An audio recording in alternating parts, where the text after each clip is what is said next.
Buonasera a tutti. Good afternoon. I'd like to say hello to all of you. It's the first time I speak Spanish. My passion for music began with a volte-face, with an about-turn, with a pirouette.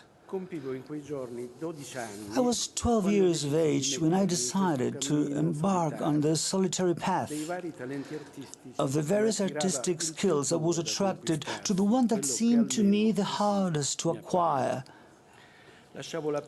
I gave up painting, for which I had shown a particular aptitude. I started to draw properly when I was 4 years of age.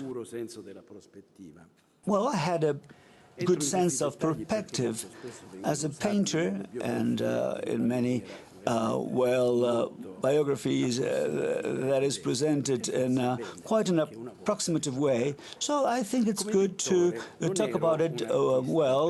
Now, as a painter, I wasn't an artist because my easy disposition, I never had a crisis. I didn't challenge myself to overcome my limits and transform them into strength. Instead, I was into the language of the times, and we're talking about the 50s, and I had discovered the formless Fautrier, Bury, Tapies.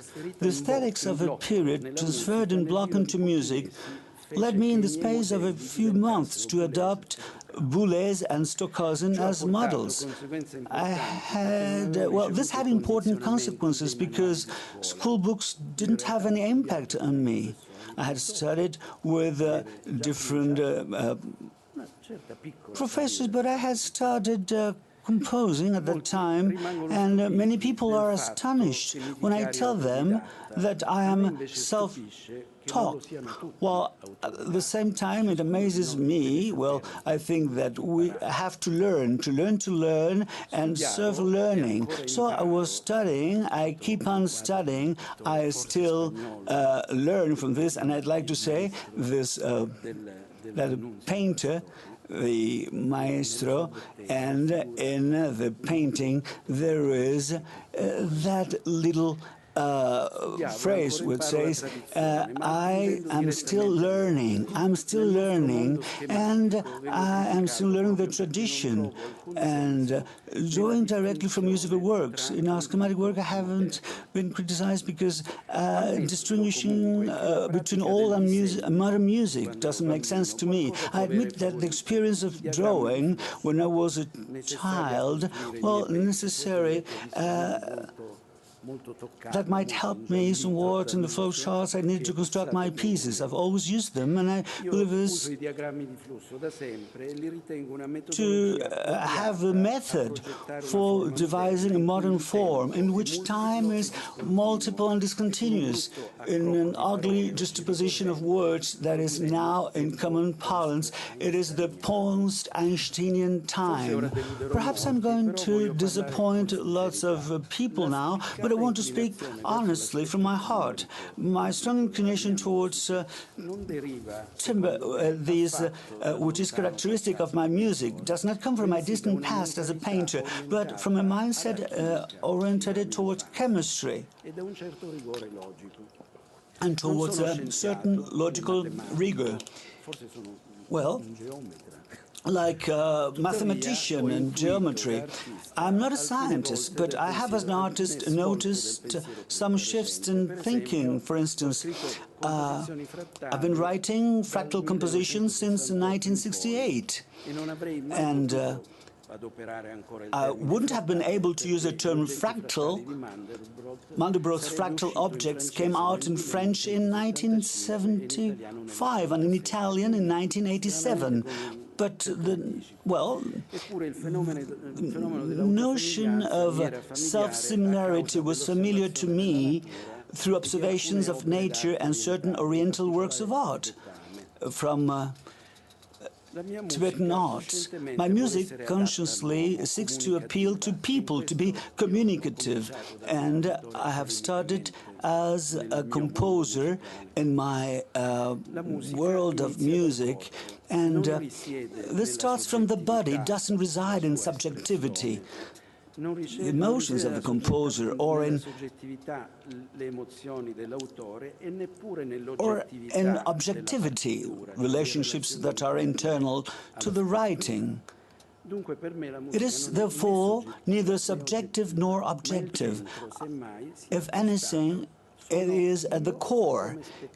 I, as a spectator, not as a composer, and each one of you as spectators. So, this is the experience of perception. I conceive sounds and movement, environmental events, and the limit of what's perceptible. I represent a sort of a theater of listening. There are no longer pieces of music in which I'm talking about pieces of reality in which object and subject, instrument and performer become fused in an elliptical space, sort of a non-place that keeps us in suspense, on alert, where the spectator is the protagonist. Silence is not simply a background. It coincides with the resetting of the mind. This is not happy nor a sad music. It is a creative medium for stimulating self-awareness. Concerning myself with perception, of course, it was obvious that I came up against certain preconceptions of the avant-garde. All along, I was in step with the cognitive scientists. The composer's activity in contemporary music is rooted into theoretical activities to describe, of course, to write how I've created this. It's useless. You have to feel it. But what I can offer as a composer are concepts, certain concepts that are useful in order to understand music, certain elements, this conceptual relationship. And I am saying this because sometimes when we read the program, we see when a concept starts, like this concept of Freitl. I have always rejected the fanatical orthodoxy of contemporary music, especially its determinism. I find the concept of freedom expressed by random trends, it's too academic, and above all, I deplore the lack of personal commitment that has completely detached composers from society. Many young composers are detached from society. You have to be in touch with society. You have to have the strong will. It is not, having success or not, that this will please people or not. I've forgotten a particular episode. When I was teaching in Milan, the most gifted of my students left my class reproaching me for promoting an artistic idea that was too strict. And this student was right. I still believe that an artist cannot make sort of a compromise solution. And you have to develop your individuality, and he or she will produce something new. In general, the composer is a slave of combinatory systems. He manipulates notes and not sounds, without being involved in or being responsible for the final result.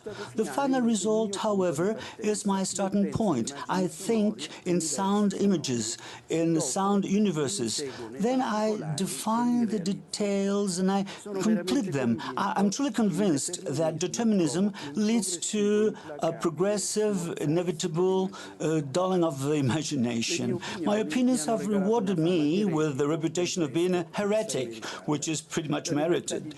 And the freedom of form, your own judgment, carries a very high cost to me. It is very valuable. In bringing this short speech to a close, I would like to thank my friends and colleagues who have contributed to my work and as a composer throughout their expert criticism and analytics. They have helped me to understand in a better way what I had explored during my long path, my career, 50 years as a composer. And I live this, and it seems strange to me. It's something that I would like to keep on doing. I'd like to improve myself and my work every day. Thank you very much for your kind attention.